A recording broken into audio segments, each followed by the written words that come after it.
السلام عليكم ومرحبا بكم معي في وصفة جديدة من وصفات مطبخ محمد. وصفة اليوم إن شاء الله رايحين نحضروا مع بعض مقروط الكوشة، رايحين نحضروه بالغص. يعني كنا سبقنا وحضرنا هذه الوصفة من قبل، وكنا حضرناها بالسميد اللي يكون شوية خشين، يعني السميد تاع الطمينة. لكن اليوم إن شاء الله راح نحضروه على طريقة الشرق الجزائري اللي يستعملوا فيه السميد المتوسط. نتمنى إن شاء الله الوصفة تاع اليوم راح تنال إعجابكم. راح نبدا على بركه الله مباشره في طريقه التحضير، وفي نفس الوقت ايضا راح نمد لكم المقادير. بالنسبه لكميه السميد اللي راح نستعملها هي 500 غرام، يعني راح نستعمل 3 اكواب اللي تكون سعه الكوب 220 مليلتر. يعني هذا الكاس كي نعمروه راح يعطيكم 167 غرام، يعني المجموع تاع 3 كيسان تقريبا 500 غرام. اما فيما يخص نوعيه السميد اللي راح نستعملوها هو السميد المتوسط. لاحظوا معنا اللون لازم يكون الصفر تاع السميد، وايضا حبات السميد يكونوا متوسطين، ما يكونوش خشان بزاف وما يكونوش ايضا رقيق. اذا لقيتوا السميد تاعكم فيه رقيق بزاف غربلوه شويه، نحوا الكميه اللي تكون رقيقه وخلوا اللي يكون متوسط. راح نعمر الكوب الاول، يعني لاحظوا الكاس كيف لازم يكون معمر. نعاود نمسح كامل الكيله هكذا، لازم الكيله تكون ممسوحه. واذا استعملتوا الكيله كبيره وتكون مفتوحه من الاحسن انكم يعني ما تمسحوش السميد بيدكم، دائما حكموا السكين ولا اي وسيله تكون عندكم ومسحوه بهذا الشكل هكذا، وتخلصوا كامل من الزائد تاع السميد باه نضمن انه الكيله تاعي راهي ممسوحه، وايضا يعني المقروط ما راح يكون يابس وما راح يكون يتفتت بزاف. هذا الكوب الاول. هذا الكوب الثاني دائما نعاود نمسح. اما الكوب الثالث راح نحتاج ملعقه من الفرينه هكذا، ونزيد نصف ملعقه، والباقي راح نعمرو بالسميد. يعني الفرينه راح تساعد المقروط نتاعنا باه ما ينشقش ويبقى متماسك.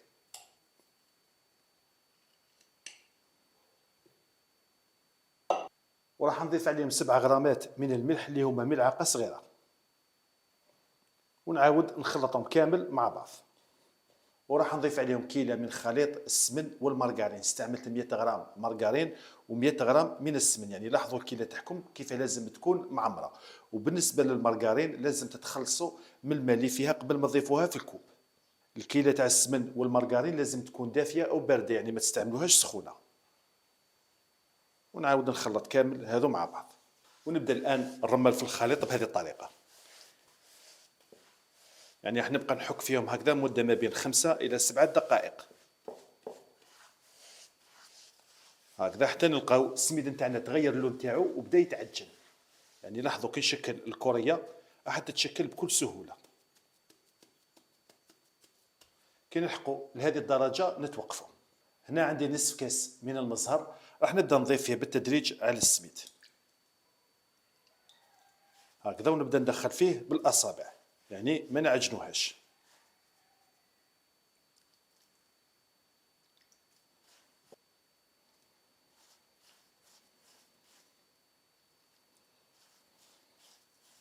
ونزيد نكمل الكمية اللي بقات لي.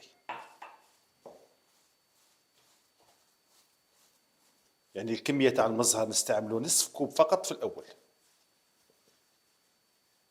راح نعاود نغطي على العجين وراح نخلوه جانبا يرتاح على الأقل ساعتين، كما تقدروا تخلوه يبات ليلة كاملة. هنا عندي كمية من الغرس اللي نكونوا نقيناه وعاودت فورته، وهو سخون راح نضيف عليه كمية من السمن أو المارغرين. هنا راني استعملت السمن. حنا استعملنا 500 غرام من السميد، يعني اللي حاب يوزن التمر استعملوا حوالي 200 غرام راح تكون كافية. راح نضيف عليها كمية من القرفة وكمية أيضا من القرنفل،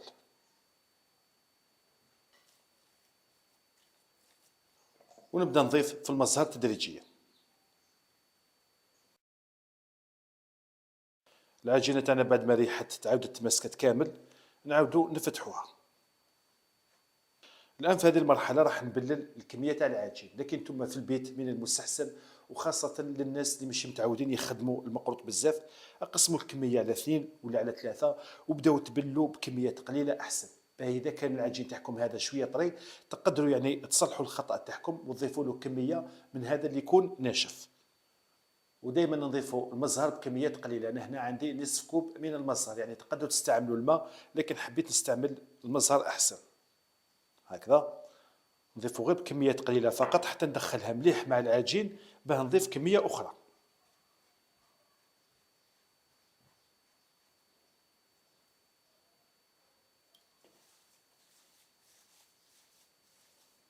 نعاود نطم الان العجين،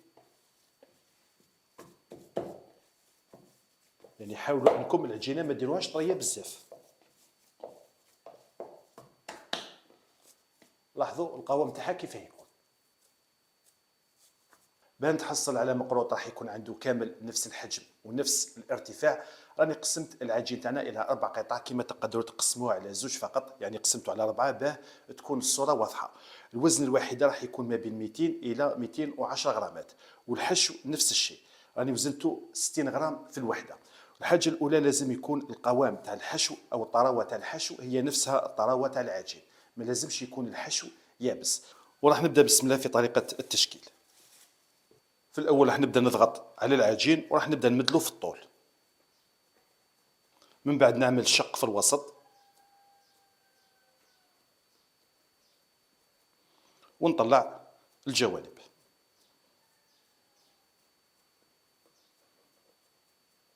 ونفس الشيء بالنسبة للحشو اللي راح نخدمه على شكل حربوش، ونعطيله دايما نفس الطول تاع العجين، ونبدأ نغلق عليه في نفس الوقت، يعني نضغط على الحشو باه نخرج الهواء اللي يكون في الوسط.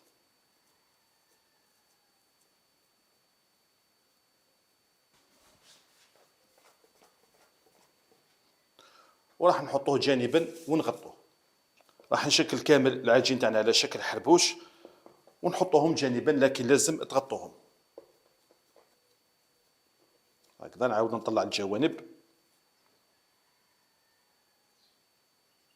ونعاودو نغلقوا عليه.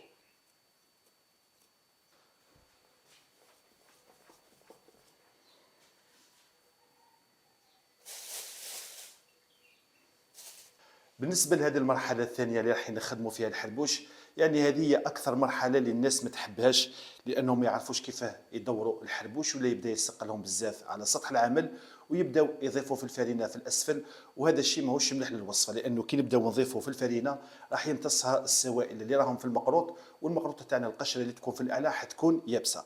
اليوم ان شاء الله راح نوريكم طريقه يعني جد سهله وبسيطه وتخليكم تكملوا الكميه تاع المقروط في وقت قصير.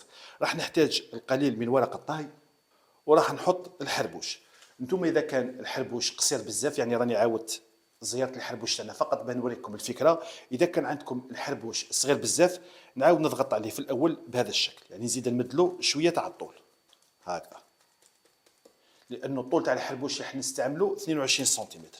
نعاود نرد هذا الجزء وراح نحكم الكوبات باليد الثانيه، راح نحكم الورقه اللي راهي في الاسفل، ونبدا نضغط على العجين بهذا الشكل هكذا.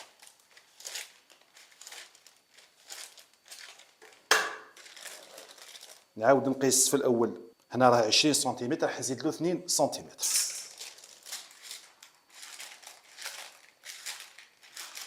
هكذا.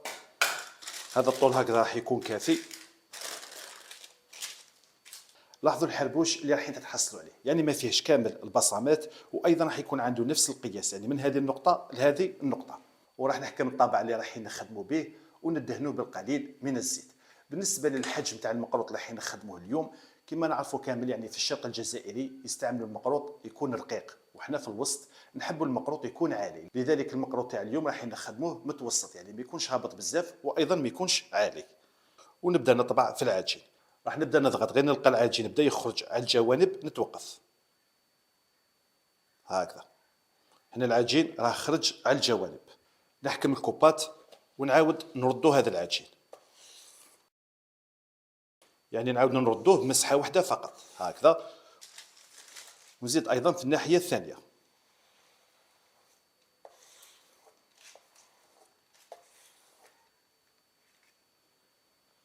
ونبدا نقسم في المقروطات. نعاود فقط نوقف المقروط، وراح نحكم السكين ولا سباتيول ونجوزوها كامل في الاسفل هكذا، ونعاودو نتحفوا المقروطه تاعنا.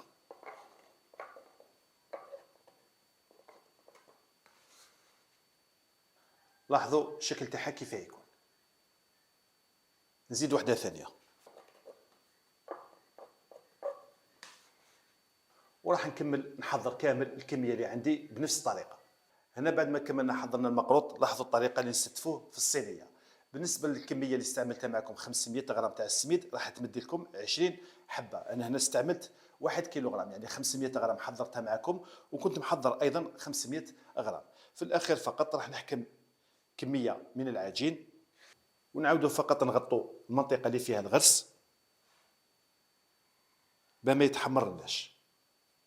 وراح نخلي المقروط تاعنا يرتاح جانبا حوالي ساعه. من بعد حين ندخلوه مباشره للفرن اللي يكون مسخن مسبقا على الاقل 20 دقيقه في درجه حراره 200 درجه. ندخلوه للفرن نخلوه حوالي 10 دقائق، من بعد نعاودوا ننزلوا في درجه حراره الفرن لل 180 ونخلوه يكمل طياب. وراح يديكم الوقت ما بين 30 الى 35 دقيقه. 1 2 3 بسم الله.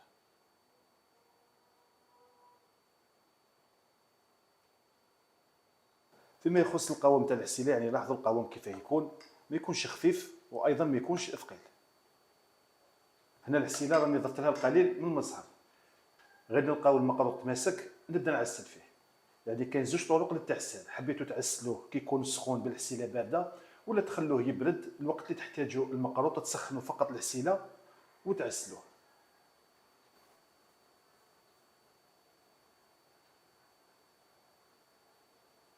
يعني كما راكم تشوفوا غير نبدا نخلط في الحسل والمصهر يجي نحل.